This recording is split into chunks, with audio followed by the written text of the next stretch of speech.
Not too bad. No. Okay. I guess third time's the charm. What's up, everybody? Hello, everybody. This is my first time doing this type of stuff. So we are live on Brother Empowerment. I am Cordell Gibson, aka CG. This is... I'm Dwayne Garnett. And so we got a special guest for you today. He is my Uncle Marcus. Probably your uncle too. Go ahead. That's what he in the system at. He's everybody's uncle. This is Uncle Marcus, y'all. Yeah, hey, good evening, everybody. Good day. So this week, I think a lot of you guys noticed, we didn't actually put a topic post out there because this week we just kind of wanted to have just a free flowing conversation, especially since we have such an esteemed guest on the show. You know, he's a very wise fellow. He's been through a lot of generations. So, not to say he's old or nothing, but you know what I'm saying. He's been through a lot of generations. like I'm 642 years old, like I'm Methuselah. So, great. He's been through a lot of generations. No, but we're just gonna have a nice, roundtable discussion this time and talk about a couple of things. We have two different generations here in the room. So, we're just gonna kind of have a nice free flowing conversation. Hey, Natanya, how you doing? So I think she might be one of the first ones on. So I'm gonna let you take it, Jay. So I'm usually maestro anyway. Hey. Yep. I'm trying to get everybody an opportunity to get on, just because we do apologize about that. My little brother was trying to get on earlier, and it was going bananas. Yeah, technology.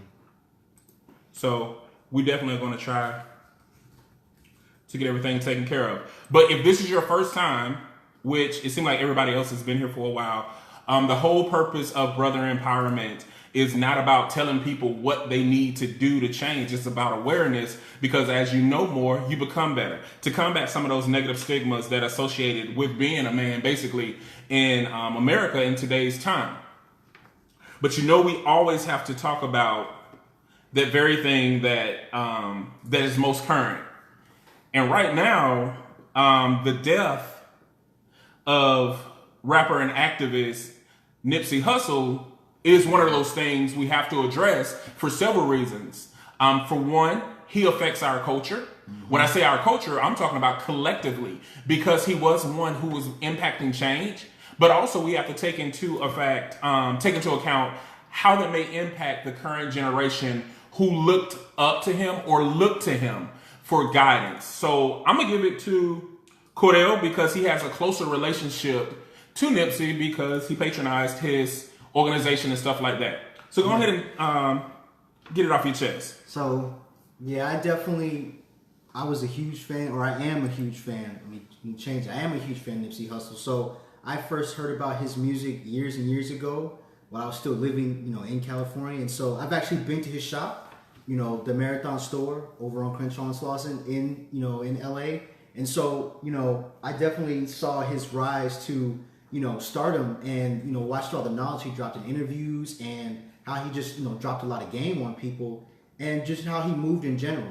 He is, unfortunately, when he died, he's 33. And so he's a year older than me. His birthday is August 15th, I believe. So it's 12 days after mine, or 13 days after mine.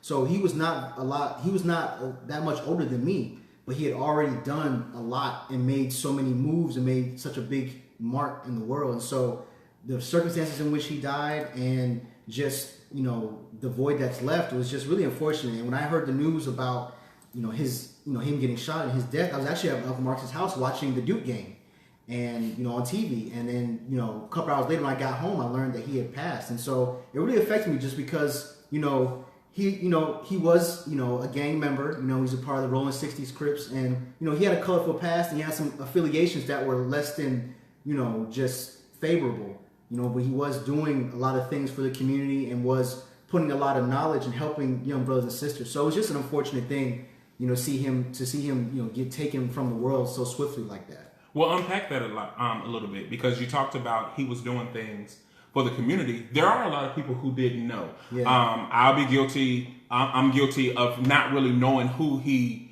was for several different reasons. Starting an organization for one, and I work basically 2 full-time jobs. Yeah. I don't listen to a lot of music and I don't watch a lot of television these days, just so I can keep my mind clear. So enlighten us. Tell us some of the things that he has done that are making those huge impacts that you were talking about. Well, for one, the shop where on the block that he bought the marathon or purchased the marathon store and built it, you know, of course he used to hustle, aka, you know, sell drugs around that area. So he bought that whole shopping center and put the marathon store there and employed people in the community.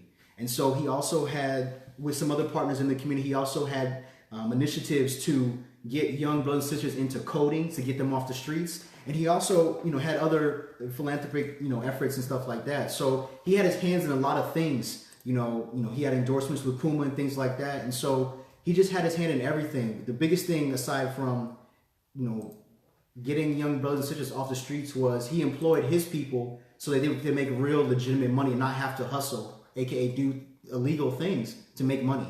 And so it was a lot that he was doing, you know, by himself. Well, not say by himself, with his team. A lot that they were doing for that area.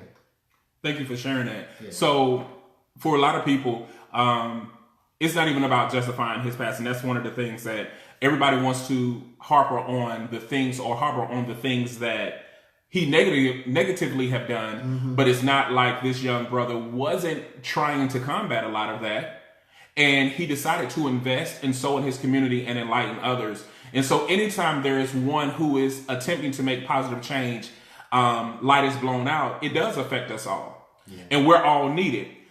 Before we get any deeper into the discussion, we're going to want to go ahead and highlight everybody who just tuned in. Nathaniel, hey, that's my sister. Joshua Dawson, what's up, bro? What's up, man? Lori, hey, Lori. Tara, Kimberly, Africa. Okay, so Natanya said while you were talking about that, she said a lot of activists leave early, man, especially between the ages of 30 and 40. Is very unfortunately. She said integrity is not measured in who you have or had been associated with. Africa said the best type of activists are those with the past. And then Africa said they understand the hood. They know the city needs.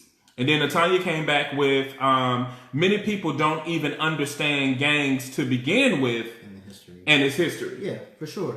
I actually agree with both of them. Yeah. What you about to say?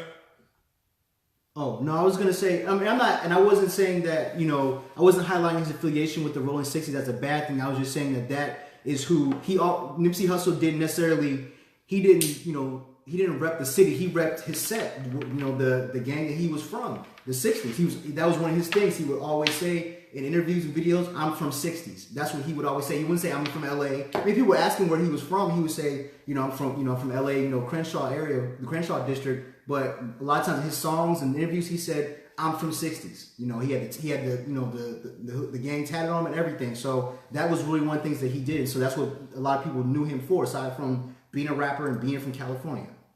Well, I definitely agree with a lot of what the sisters were saying, just about having a past and stuff like that. And to be honest, I feel like some of the things that we've done wrong is more like an investment for us to do good, because I know that there are a lot of things that I've done in my younger years that I'm like, ooh, I can't believe I did that. But now my goal is to outdo the good from all the bad that I've done. And so we need to stop measuring a person by their past and measuring a person by the things that they've done. Yes, if you've done something negatively, yes, you deserve to pay the time or whatever whatever punishment associated with that crime. Yeah. But I'm a firm believer that no one deserves death, and no one has a responsibility or a right to take it upon themselves and say, I'm going to take your life. Right. No, I agree. And I think that those are the things that are often overlooked. Is what frustrates me is the audacity of man to say, I'm going to take your life. Yeah. And I think that we have to stop treating people as if they're dispensable. Yeah. Yeah. Because they're not, and we don't have jurisdiction over anyone's life. Yeah. But also, one of the things, I'm glad that Uncle Marcus is here, because one of the things that Cordell and I were talking about is, I remember growing up, because I'm an older millennial, I remember growing up, there were literally uncles in the community. It was like those dudes that they call everybody nephew. Like Snoop. Yeah, like Snoop. People clown him for that. But there was a time that everyone reached out and called people nephew. And when you were doing something wrong, especially for men, that unc would be that one that'll check you on the corner. So, Uncle Marcus, my first question is, where are the uncles now? They're still around, but they're probably in my age group now. The younger cats, I don't think they. That's how you know he's uncle. He said cats, y'all. Yeah. Cats. The younger cats, I don't think they have that sense of, I'm responsible for these young brothers to make sure that, they're not out here acting crazy and doing crazy things. It's my job to check them. And a lot of times now, you really can't check young brothers because you really don't know if they are gang affiliated and in what sense they're gang affiliated. Because, now I probably wouldn't say anything to a lot of the young cats where I'm from. And in Henderson, the gang presence is heavy. But, it's just, you fear for your life now if you say anything or do anything to anybody that's young because you never know what they're going to do, what the retaliation might be. Some guys may take it and, and say, okay, I got you. But other guys might tell you, this ain't got nothing to do with you, mind your business. So, it's come to a point where you got to be selective because even in small towns, you don't know everybody. Like when I was coming up, everybody knew everybody or everybody knew somebody in your family. But like now, that's not the case. There's a lot of places. It's been 500,000 people that have come down here from New York, New Jersey, DC.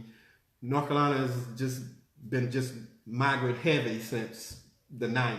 So it's just so many people from so many different places now that are in so many neighborhoods, large and small, that you really don't know everybody like you used to, and you don't know who they're attached to, and until you actually dig deep and find out, okay, that's somebody who is attached to somebody else's cousin that you may know, but you don't know them directly, so you really don't, you tend not to interfere when you don't know them directly. Yeah. It's funny. I think that I'm probably, this is what we were talking about this morning, because I actually started working in higher ed at 19. So because I started working in higher ed at 19, I also started getting my first leadership role around 19, 20. But then I started teaching actually college when I was 24. And so I found myself sometimes acting like I'm older. So I am that one to be like, boy, pull up them britches. Because I have been dealing with that for so long. But it is odd because who do we look up to go to that next level? And so I think sometimes one of the things that a lot of the brothers that I'm associated with who are married, like a lot of my friends, all of us are married, all of us have kids. But when it comes to parental advice or just guidance as a father, like I have my dad who took me in when I was 17, 18 years old. But outside of him, a lot of us don't have anyone to even talk to about the day-to-day things, not just married life, but about being a man and still having a role in society and what's next. It's like everything is, we know tomorrow is going to come or we know tomorrow is expected, but when we get that gift of tomorrow, what should we do with it to optimize it? And so each day we're kind of playing this Russian roulette to kind of get further. And so sometimes you don't have that assurance because you don't have that wise counsel anymore to associate with. So it's like, how do we reaffirm that we definitely need those fathers and those uncles and those parental figures in the community, not only for the presence alone to help the men and the women, but it's a rites of passage because one day we're going to be perceived as uncles. Right. Yeah. But if we kill off the uncles now, what's going to happen? Yeah. So how can we reestablish that it's okay to have uncles? Well, Natanya had said, she made a comment that said, we haven't taken the time to heal family relationships. Uncle sisters are not being accountable to each other's children either. So I think to point to that, I think she has a good point. I think that the family unit or the familial unit in the sense of actual family and community has to be healed first. Because like my Uncle Marcus said, now people don't know each other, and there's a big action of the action of I'm gonna mind my business. So that's a huge, and and of course no one's telling you to get in everybody's business. I say that to say that that's a double-edged sword. To say I'm just minding my business means that when there's really critical times for someone to really interject or to really drop a gem or something like that, it's the opportunity is lost. But you also have to want to receive the advice. Most definitely, yeah. A lot of cats don't want to receive the advice. They want to go through life as they see their life. They don't want to go through life. They don't want to take the advice that you give them. And it's not saying that you have to do what I do. It's just saying, I don't want you to make the same mistakes that I made. Right. And people are like, well, you got a chance to do it. And it's like, yeah. So if I drove my motorcycle and went off the cliff, you just going to follow me off the cliff? Or are you going to turn your motorcycle around and say, oh, okay, that ain't the route I want to take? They say, if it was fun. Yeah. But a lot of people, a lot of what you guys do today is influenced by social media and other people. Whereas you don't have people who are individuals anymore. They're pretty much influenced by everything that's around them. And that's the way things are now. When you look at TV, it's a certain type of clothes, it's a certain type of shoes, it's a certain type of car. And if you're not at that point, then a lot of times you're just left behind. People don't want to deal with you because you're not at their level according to what they think their level should be. So, and there's a lot more people that just hang around, just like with gangs and everybody. All the young dudes now, they running 10 deep. They don't run 1 or 2 deep. They run 10 deep, and it's always 5 or 6 of them minimum. So like when I was coming up, it was me and I had a couple of dudes that I hung with. But a lot of times I was by myself. So I didn't have those influences. Right. A lot of cats don't. I equate it to the fraternity experience. A lot of people, think you join a fraternity for one reason or another, but it's a brotherhood. Right. And once you join, either you accept the brotherhood or you do like most people. You get letters. You stay active for a little while, and then you break off. But you lose. Stop telling my business. That's everybody. I've done it too, man. Everybody's done it. But you lose the brotherhood, the camaraderie, everything that the fraternity stands for is the same thing that we're saying with these uncles. You got a group of men who have the same purpose that you have. So it's your job to go out and save some brothers in the community, even if you don't save but one. My nephew, my niece, I got a bunch of nephews who are not my biological nephews. Right.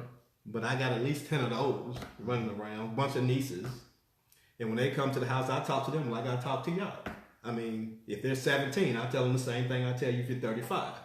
You hit it straight, and that's just the way it is. When it comes to relationships, when it comes to money, when it comes to just life in general, nothing's fair in life, man or woman. So it's all about how you respond to everything. So when it comes to the community and uncles, it's all about how they respond to a male figure who is telling them what you're doing is not what you need to be doing. Yeah. You need to be going in this direction. But a lot of brothers don't want to receive that because they see everybody else doing the same things they're doing, so they think that's the norm. Plus, it's hard to do the right thing. It's hard to live right. Yeah. No, that's true. Yeah. That's very true. Yeah. You got a lot of comments about this that we had to go up further. Natalia said uncles were always fun and extremely smart. She also said uncles. Thank you. She said my uncle is fun and he's smart. Relative. Natalia said uncles are not present, to be honest. And then she said exactly when you were talking about the reason why.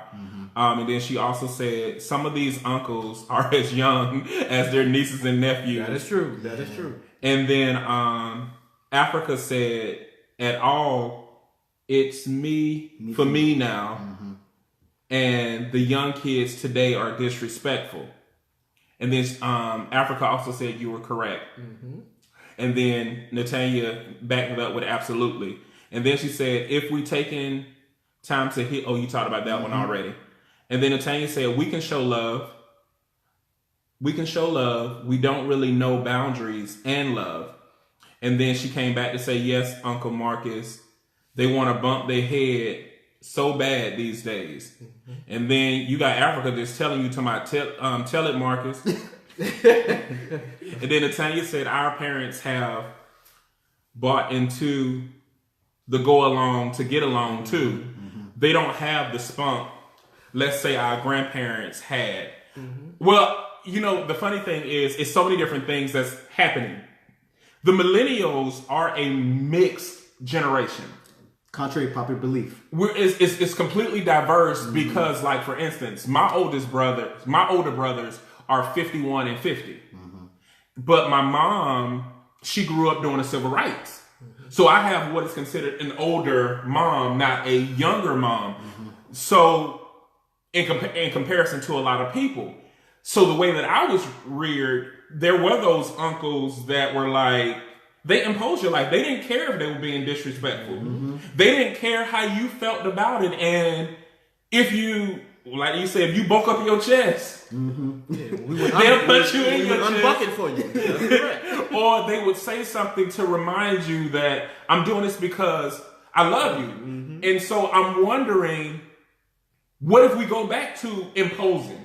Like, we're kind of waiting for an introduction, but what if we say, no, man, I love you and I appreciate you? Because the one thing that I have noticed that's different from me now, ever since we've become love advocates, people are more accepting. It's like, oh, you're a love advocate, so you're excused to do that. Yeah. But what if that uncle reestablishes that? And you never know, because for a lot of us brothers, we're waiting on the uncles. We're waiting on someone to take us in, because the difference about these uncles, a lot of them have been off to college. A lot of them have been what was considered marginally successful, so they can give us even more advice, not just hood-based. Right. You know, and I'm not saying hood, I'm talking about neighborhood. Not just the parameters of your city, but they can give you more advice and more wisdom. And a lot of us don't know. Like, even me now, I'm approaching 40 and I'm still trying to figure it out. And it would be great to have someone that we really could just talk to. And I think that that'll help a lot of brothers, even with mental health issues. Oh, for sure. My Uncle Antoine said, what's up, Neff? Hey, Uncle. Hey, Uncle Antoine. So I will definitely say that, you know, because I'm officially an uncle now. You know, I have a nephew. You know, so that's, I'm just saying. This is one of the things that I have to think of. I'm serious.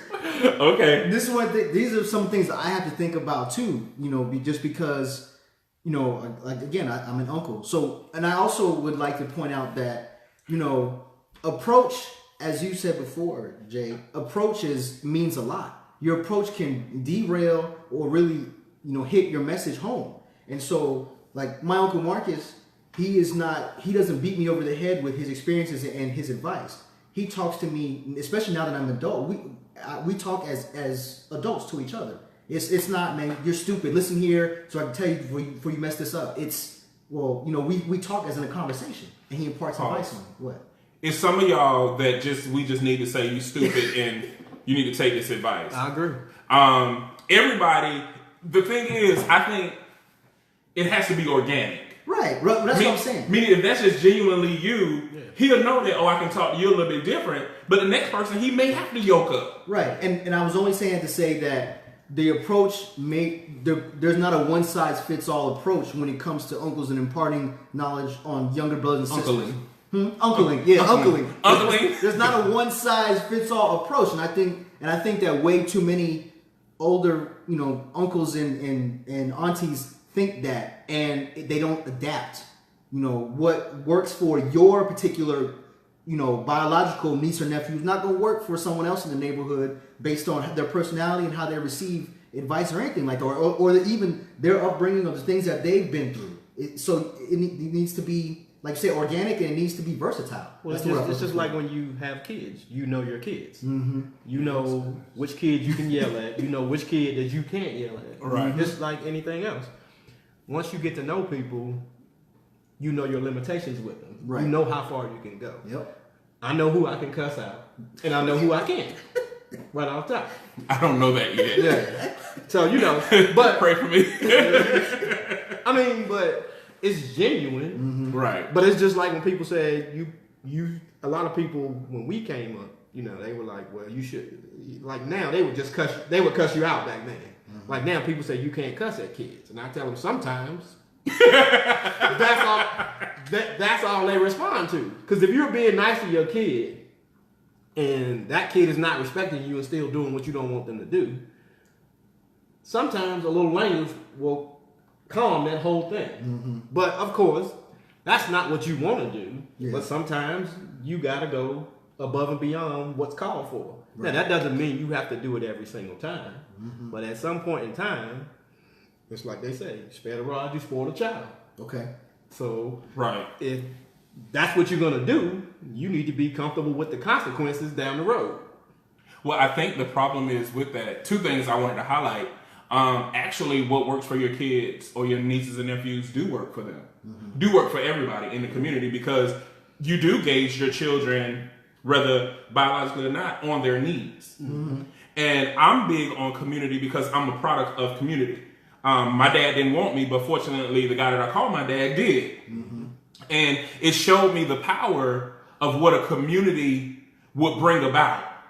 And so I know the benefit of us imposing, but I think that it's something else there other than the fear and other than the disrespect. Right. I think something did change, and I'm not sure of what it is, but it happened between the millennials and that generation ahead. And I say that because my brothers are in that similar generation.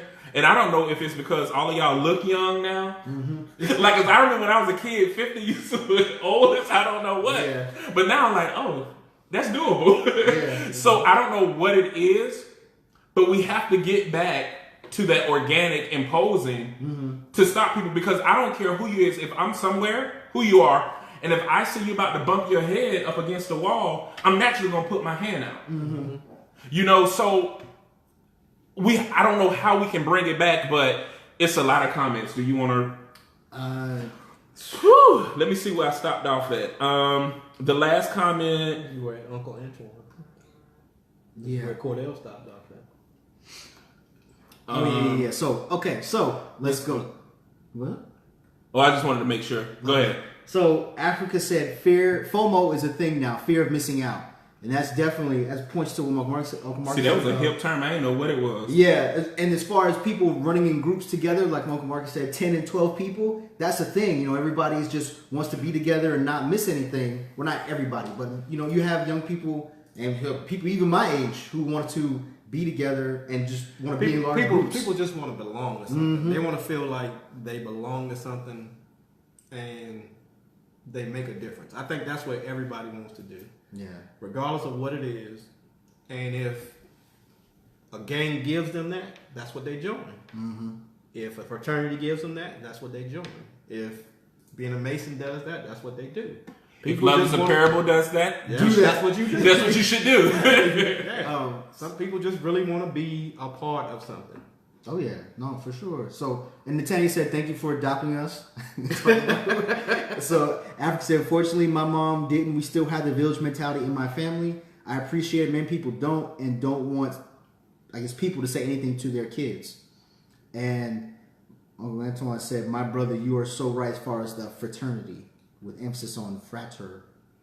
Keep going, because it's a lie. So, and Natanya she says, "What a beautiful soul." I'm sure she was talking to Africa, I believe. Right. So Janine says, "This is some good stuff right here. Thank you, Janine. We appreciate it." So Dion says, families are really getting together as much. I guess you want to say aren't really getting together as much anymore on a regular basis to see the examples of spending that time together. My uncles were always around. Hell, I think my uncles babysat me, which. I babysat Cordell and his sister. And took me to the mall to Pimped them out. Yeah, I did. So Natanya said, "We absolutely are 80s babies and further on." So she also said, "My father was a young man, 18 when I was born, and turning 49 this year. What a difference that does make, Jay." Okay. So let's see. So Africa and Natanya are still going back and forth. Janine said, that's how my uncles were. They didn't play, but you understood what they were trying to do. I am fortunate that my kids have that. My brothers are just like mine were. So Natanya says, sometimes you got to call stupid. That is correct. praise GD somebody. Praise God, somebody. Yeah, praise God. So I saw the thing. I was like, oh, okay. So William Robinson said, we have to have these conversations, organic conversations. Help the young boy man understand manhood and how to develop into the best blank man we can be. That's Pastor William Edward Robinson Jr. Now, we went to college together. Oh, okay. He's doing a great thing down there in Aiken. And he's one of those that I can say, even though he took the religious route, he still tries to make sure that it's relevant and consistent with the needs of Martin today. Okay. And that's one of the things that I'm proud about, seeing certain people get in positions of influence so they can combat some of those negative behaviors, but reinforce those positive ones. And Natanya said balance is the key, Uncle Marcus. And then William Robinson said power is in the village. And then Dion said changing the narrative, community, let's make a comeback. I agree. And then Lori said, my boys love their uncles. Y'all been a blessing. And we love our nephews. That's right. I think that those are the things that, when I talk to a lot of people in my inbox, one of the things that I've noticed that's consistent is just that lack of, when we talk about the lack of love present. Meaning they know that certain people love them, but it being personified in a physical form, a lot of brothers, which I'm noticing now, actually want that hug. Yeah. And that's new for me, because I'm more of like a tap you on the back and keep it moving. But now I'm embracing more and more, because I realize you never know what that hug will do for somebody. Yeah. Yeah. You never know. I say I love you more, and it's genuine, because you never know what that I love you. I went to a graduation for Kimberly Winborn. It was a gratitude graduation. And one of the things that founder said of that ceremony, she was like, it was good for me to be here because I heard things that I think those closest to me know, but it's implied and it's not really said. So sometimes we need that verbal reminder that I love you, that verbal I care about you, that verbal I want what's best for you, that verbal keep doing it, or that verbal stop.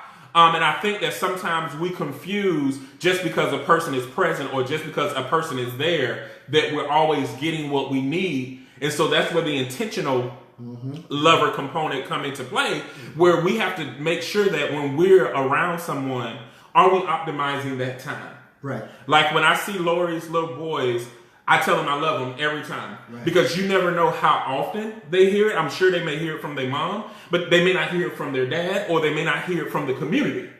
And so every time I leave, I say that I love them, and I say that I'm going to miss them, and they say it back. And so you never know how those moments are, and I think that it's a greater weight when it comes from those uncles and father figures in the community. Yeah, I agree. My cousin Steve is on. Hey, Steve, he said good evening. What's up, Steve? And then Uncle Antoine said, making good men better, G. That's Mason. Oh, okay. That's the Mason team. Oh, okay. Well, that's definitely what brother empowerment. That is our, that is one of our top goals. So. Yeah, my cousin Steve on now. Oh, it's a family affair. I feel good. We should have called this the family reunion. It's okay. William Robinson said, I'm trying. You guys are a start of change. You are a start to change that narrative with this live. We have lost the essence of the black man's country club, the barbershop, or the sanctuary like we used to call it. I definitely agree with that. And there are a lot of hurting souls. Yeah. So Uncle Marcus, what can you tell that brother that may just be watching, that is going through but don't know how to reach out? Meaning they're not rebelling, but they're not exposing either. Those brothers have to just, trust, because the lack of communication is because they don't trust anybody. When we had that conversation about men just don't do that stuff, that's just soft for being a bitch. That's just, we don't do it. So if we're gonna do that, that means we have to be very comfortable with you. And the barbershop ain't the place that we're gonna do it. It's gonna be just like we are now. It's gonna be 3 of us at this kitchen table, or it's gonna just be a one-on-one. It's not gonna be something that's an open forum where people, in their opinion, can judge you. Because my father and I didn't have a real good relationship until I got to be in my mid-20s. But I think it takes a while for you, because when you're a young man and you and your father don't have a relationship, or you and your uncles don't have a relationship, you really don't understand what being a man was to them. All right. Because their experience of being a man and your experience of being a man is 2 different things. Once you get to be a certain age, you start to experience the same things that your fathers and uncles experience. The only difference is how you deal with it versus how they dealt with it. My father left my mother with 4 young kids. That's how he dealt with it. Now, as I got older, and I had some of my best friends had kids, and they split up and stuff, I understand why they do it. It's not something I would do, but in talking to them, I understand why men do what they do sometimes. Now, do I think they need help? Yes. Did they have anybody to talk to? No.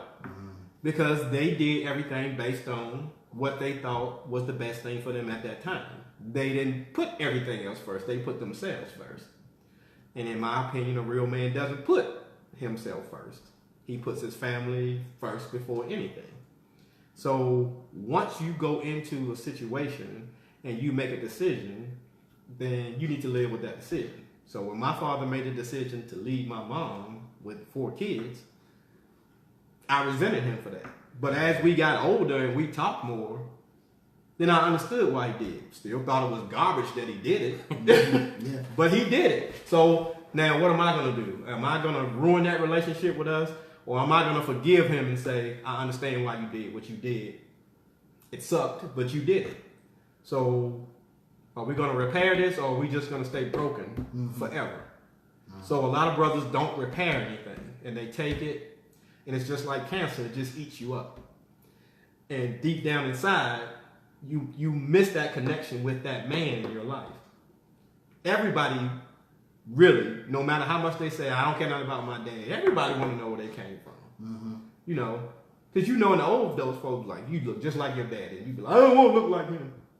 Yeah. But you do. I look just like my dad. Yeah, and you're gonna have some of your dad's mannerisms along with your mom. And people that know your dad are gonna tell you, you know, your daddy was the same way. He used to do the same things. But when that relationship is broken between men, it stays broken until one of the men want to repair it. Yep. It's just that simple. If you don't want to repair it, it never gets repaired. And then what happens is that male figure passes on. And then you're empty inside because you never repaired that. Yep. Luckily, me and my father repaired that. So there should be a lot more repairing, rather than, you know, we going our separate ways and saying, well, you know, he won't bout nothing. He was a sorry dad.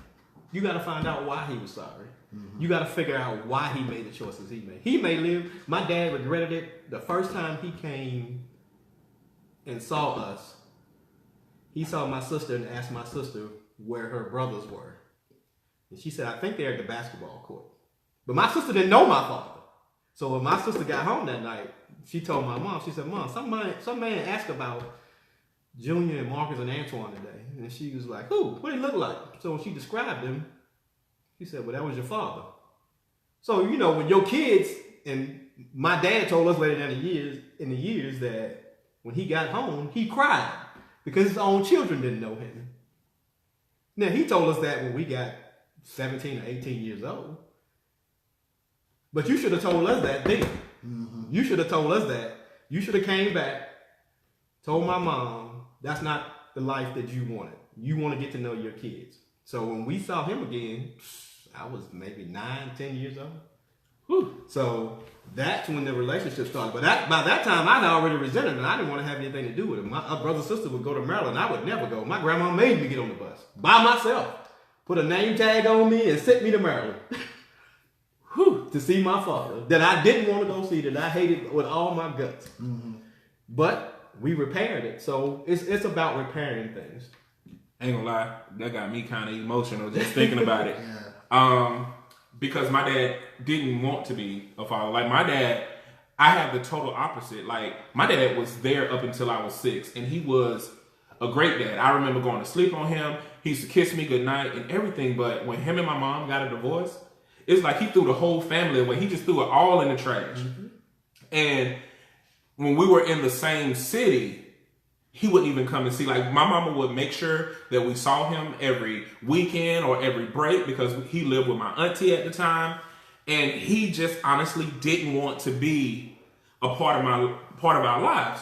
So I grew up trying, for the most part, trying to make a relationship with my dad. Mm-hmm. And it wasn't until my 20s when I said, if I honor him and I love him like I say I do, I have to respect his wishes, and he chose not to be a father. Mm-hmm. But at the same time I was trying to establish a relationship with him, I was denying the father figures that was in my life. Mm-hmm.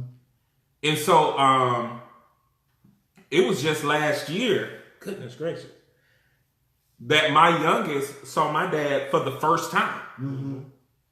And it's because he never was there. Mm-hmm. Now he's bedridden now, but when he had an opportunity to be a part of our girl's life, he didn't. Mm-hmm. But who my kids know as grandparent and grandma are actually just part of the village. They were there. Mm-hmm. Like the first people, like one of my pops, I wrote about my two fathers, which is Antonio Brown and Haywood Green. And Haywood Green was there before anybody. Mm-hmm. Even before my mama made it there, he was there. And I realized in an instance, trying to forge something that wasn't organic robbed me of seeing what it was. And when I sat back, it was my pop Green who looked at my first house, looked at the foundation, walked around the house with me, all of those things. Mm-hmm. And it's like, so there is an appreciation that we have to have for those who do want to step in and be those fathers. I do believe that the earth, the world, the Heavenly Father has a way of giving you what those needs are. So if your biological father isn't there, after trying all of that, there may be somebody else who's been there that you never paid attention to because you were so focused on who wasn't there. Yeah, no, I agree. I mean, my biological father was never there for me. As a matter of fact, I have 3 other siblings that I didn't grow up with. I just met them all and my biological father last year. As my uncle said, I made the effort to make the connection, and build a relationship. And I went to Florida and saw them all and visited them last year. But before that, my biological father was never in my life, and I had never met him before. My dad, the man who raised me, who I call my dad, James, has always been there for me. And that's who I recognize. And for a while, I definitely carried some negativity in my heart. I won't call it hatred, but I carried some negativity in my heart. One, because the person one of the 2 people that made sure that caused me to come into this world was never there for me. And also how that affected my mother. So I carried some negativity with me. However, over the past couple of years, I have let that go. And so for the good of getting to know my siblings and just bridging the gap between families, I made the effort to do that. I think it goes back to what Uncle Marcus said, because when you're rejected by your father, mm-hmm. that is part of your identity. Mm-hmm. That is the precursor for many identity crises. Mm-hmm. And a lot of people, because half of you is existing. Yeah. And so I think for me, what helped me so much is having an aha moment. Like, you have to respect his decision. Mm-hmm. Like, I don't have to force him to be a father if he don't want to. Yeah. And so me respecting that, it's like everything lifted. And it's like, at least one thing I can say, he's consistent. That's where I get my consistency from. Yeah. He consistently didn't want to be a father. So I don't want to get too far away from these comments because they're piling up. Yeah, they're coming in. Tara, your arch nemesis, she said unconditional inclusion makes the difference. It resonates. It shocks those that never have felt it and can change everything. I agree with that. And then Natanya said trust is a hard thing. They may need to start with trusting themselves first. Yeah. And then Tara came back with, this is something she shared privately, so I'm glad she's sharing it now. She said, how many other Justins? Justin is her son, you were at the cookout, who has autism. And she said, Justin don't get called over to photos. So when we were like, come over, Justin, and take this photo, because he was a man at the cookout, in their daily life, see them and include them moment by moment. Yeah. And see, I didn't know that was a special place for Tara. And I just thought I was just doing what made sense. He was a man, come on over. Yeah. It doesn't matter if he has a disability or not. Just, you're a man, you're a brother, come. Yeah. But on the flip side, there are people who are excluded because of various types of disabilities, various types of categories. And so we do have to practice inclusion. And it starts with simple things. If you see somebody alone, no matter where it is, check on them sometimes. And I don't think we do the humanity part of life has taken a back seat. And then Lori said, I do see men open up a lot more in intimate settings. Oh, yeah. I'm still working on that. Like, I find that I hug you in public quicker than I'll hug you, like, in a house. Like, that's something I'm working with, so give me time. But in public, I feel like, you know what? It's open. It's fine. But yeah. But it is some who like to do it in intimate settings, and I get it. I just found that open platforms work better for me. Natalia said, when we have internal issues, that's really the first step to trust that you as an individual know what's best for yourself. That's why some men use intimate relationships with women to unmask themselves. That's heavy. And she said, daddy issues are real with our men too. Yep, sure are. And then Natanya said, I'm my daddy's firstborn. And yes, I'm his daughter for real, for real. And then she said, I had to do my research on my mom and dad. We had to have out the truth, man. Find out the truth, yeah. I had to find out the truth. And then Lori says, I've always wanted to know my biological father, even more so. Oh, I'm getting so emotional. I can't even read. Even more so after he passed. I wanted to know the reason for the decision. Natanya said, Luther Vandross, Dance with My Father, used to tear me up every time, man. And then Natanya said, Jay, me and you have a lot in common with that. I had to respect my father's wishes. Oh, Lord. And then my cousin, Steve, said, I'm trying to expose my two sons to non-toxic relationships with guys and women around, especially the men, though. Navigating what's masculinity, trying to be a dad that they should have, loving on them, hugging them, letting them know that I love them verbally, showing them by being patient with them. It's so much, but allowing them to be around other loving, strong family men. Yeah, exactly. I never want them to feel any kind of void. Yeah. And then Natanya said, I thank the Father for loving surrogate fathers. I agree. Yeah. And surrogate mothers too, she said. Yep. Whew.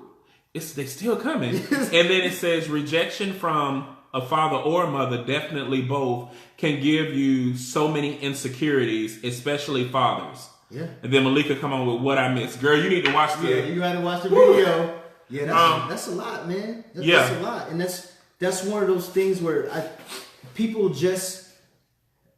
the levels of issues that you can have when that void is there, some people just don't know how deep that rabbit hole goes in a way that it manifests in a lot of ways. Right. You know, and sometimes it can be even delayed.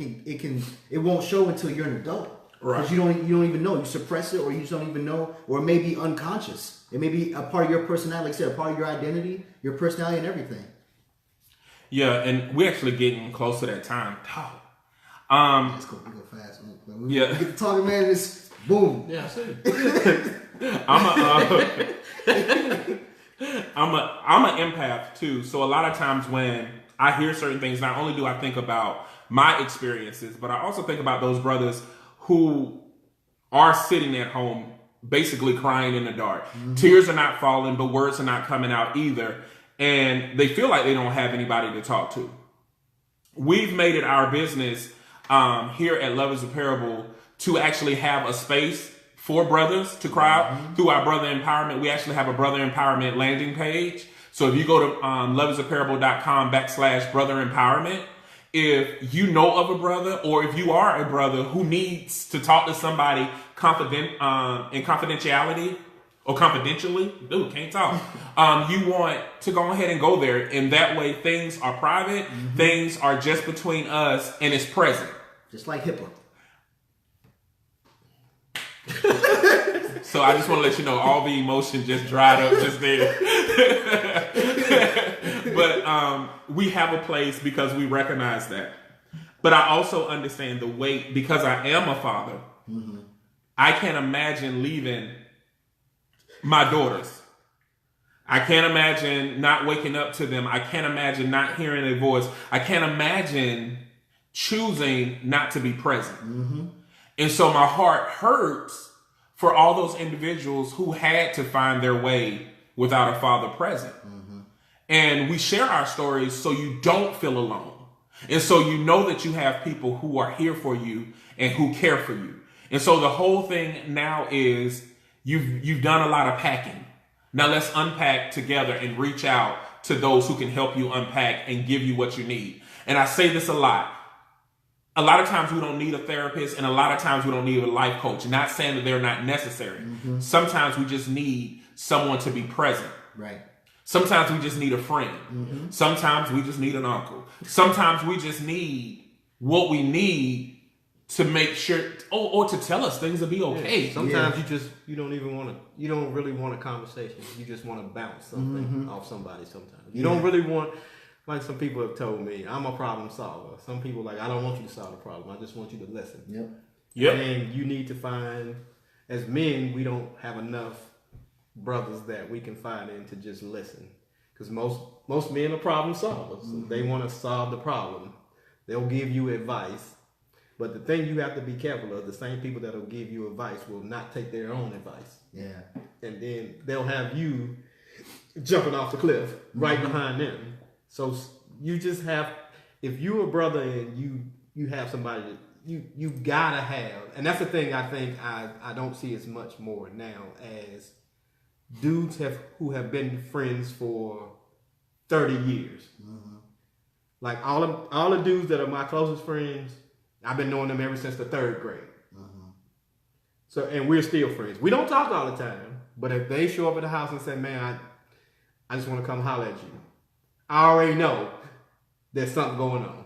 Good or bad, there's something going on. Because I know my friends. Right. If everything is going good, you're probably not going to hear from them. Because that's the way it is. I mean, it's always been that same analogy that no news is good news. Mm-hmm.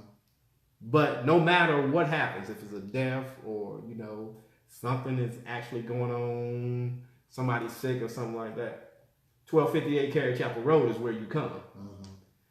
I don't know, gave his whole address to y'all. I didn't say what city. You said it earlier. Henderson's big, not big, but big. but you can come there if you want. I do strap up. So, but you come there and you sit and you talk and nobody judges you. Yeah. You get to pour out your emotions. You get to talk about the things you want to talk about, and it stays there. Yeah. Because that's what we do. I mean, that's one thing I can say that I feel like I've really done a good job at, was being an uncle, being a brother, being a friend. Mm-hmm. Because there's nobody that won't come and talk to me. Mm-hmm. because they know I'm pretty much gonna tell them the truth. Like you said, if it was a dumb move, I'm gonna tell you hey man, that was dumb. Yo, but you still my dude. I'm gonna ride with you, but that was dumb. Sometimes you got those brothers that make you already know they're the type of brother that when your mama tell you don't go downstairs and get nothing, they sneak down there and get it, but you're gonna get it, right? Because they got it, right? So you already know, man, we gonna get a whoop fooling with you. Yeah. But you still ride with them. So and I tell it. Yeah, your brothers roll with you regardless of how, and they tell you when you're wrong and when you're right. Yeah. No matter how much it hurts them, it's like, well, I'm not gonna do this. You're like, look, man, on the real, you wrong. Now that being said, you still my man, but you still wrong. Yeah. And I don't think we do that enough. I think when brothers come and see us, we like, yo, do what you feel, Holmes. No. Yeah. Nigga, you wrong. Flat wrong. Who that sounds like? Who that sound like? Oh shit. Well, I don't have that problem. But we got to wrap up these comments because it's a lot of them. Natanya said, I don't take the role of my mommy for granted. And she said, but that's why I strive to support brother empowerment, because I love the fathers. And I appreciate y'all so much. We love you and appreciate you as well. And Laura said, keep rocking out this kingdom work, man. Permanent change is coming. I can feel it. Brother empowerment is a necessity, not a luxury. And then Natanya encouraging you with this darn HIPAA. Hey, the reference was nobody cares about you two right now. And then my cousin came back with the rabbit hole is super deep. Starts with my relationship with my dad, sitting in Fayetteville, him in Jacksonville, but we don't even talk, and it's crazy. And I've had to choose to not suckered into manipulation, guilt trips, etc. And it's so funny I want to talk about that because his uncle is like the best. I mean, his dad is like the best uncle. Uncle Vernon is like hella dope. Everybody wants to be around him. And it's so weird that happened because my dad is like the best uncle. And then Natalia said, that's right. I'm going to stop. I'm a problem solver. Tell me about it. And Tara said, what I do at the studio is for men as well.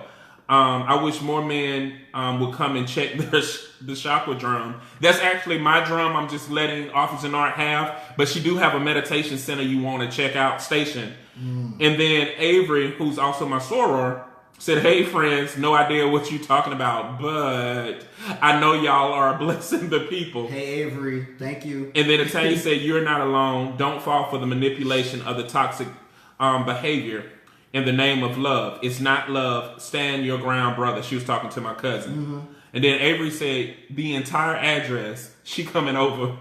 Tell her good luck finding that. And then she said, you know they are love.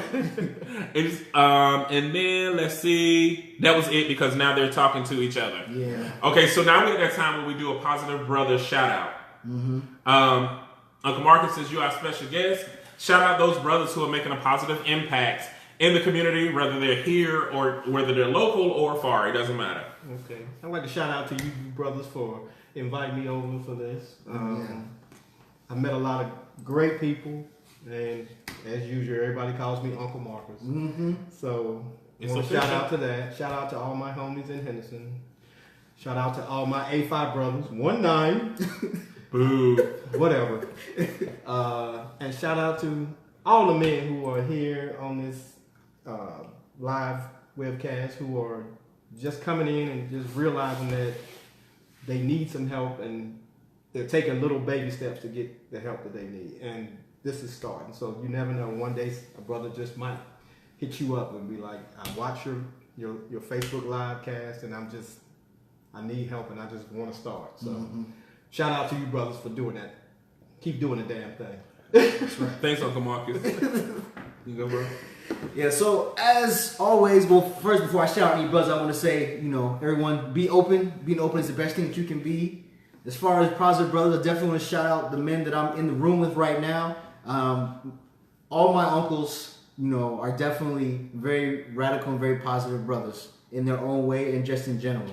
And the brother Jay is definitely one of the most positive brothers I've ever met in my life. So definitely all the brothers that came to the Brother Empowerment Cookout, I want to shout you guys out because y'all are definitely positive brothers. Thank you. Yeah, definitely. And so Also, any future brothers that are going to see this and, like Uncle Marcus said, reach out and or be involved. I'll shout out to y'all brothers too, because y'all are definitely positive and we need y'all. Tara beat me to it. She said, make sure that this video goes viral because men need this word. Mm-hmm. And I agree. The truth of the matter is the whole mission about love is a parable is unity. Mm-hmm. And there's a lot of people that need love. And the only way that we can reach more people is by you guys. Those who don't have funds to donate, you can share a video. Mm-hmm. You can like our pages. You have people that you're connected to and you never know. Love is a Parable has been asked to come to Charlotte. So we're talking about that. So you may see us soon. There's also talk about coming to the Atlanta area. But Brother Empowerment this June will also be, Love is a Parable, will be in the Fayetteville area in June. So we are spreading out outside of the Raleigh-Durham area. And the only way that Love is a Parable can make that strong impact is by you. You know somebody who needs this. You have to share this message.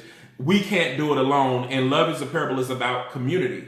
Right. So yes, share this. But as for this video, for my positive brothers shout out, I just want to shout out Uncle Marcus because you're filling in that gap to remind us the importance of fatherhood. And when I'm talking about fatherhood, the whole essence of it, meaning being a parental figure in the community. And also that we still need uncles too. Because I joke about it because remember with certain things you couldn't talk to your dad about, but you could always talk to that young uncle. Like we had an Uncle Junior. I think everybody got an Uncle Junior. That he technically got a whooping with you because he was close enough to be on the sibling, but he was still young enough. So we had those uncles that we could talk to sometime, and they still gave advice. They just didn't give it the way the parents did. So I just want to tell you that you're needed, and we thank you for coming on and even having this conversation with us and being so organic and candid with us. And we can't put any measure on that. So you're my positive brother. Shout out you by yourself because I think that needs to be known, said and known. I appreciate it, brother. And then Africa said, are we doing anything for Juneteenth? We'll have to get with the little rebel here. He might start a movement, so we'll get back to you on that one, Africa. But for everybody else, if this is the first time that you've been on here, know one thing more than anything, that we love you and our love is genuine. And I hope that you guys take this message, take this word, and you apply it instantly because you never know not only how it may help you, but how you may help somebody else. Remember, we are a harvest, but we also are seeds. So make sure you understand and know where you're planted. All right, have a good night. All right, see y'all later. See y'all next week. Bye.